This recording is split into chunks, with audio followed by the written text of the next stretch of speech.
How to create Centennial Bank online account. Hi everyone, this is Alana from Create Login and Delete. Let's jump right into the video.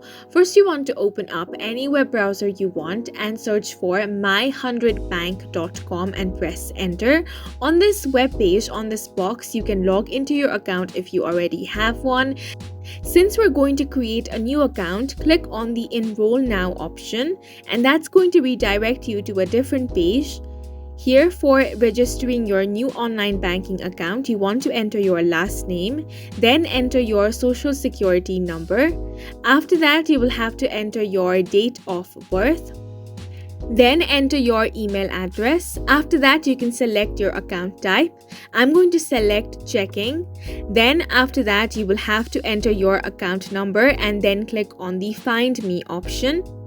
Now, the second step is to enter your information. So you will have to enter your personal information and your contact information.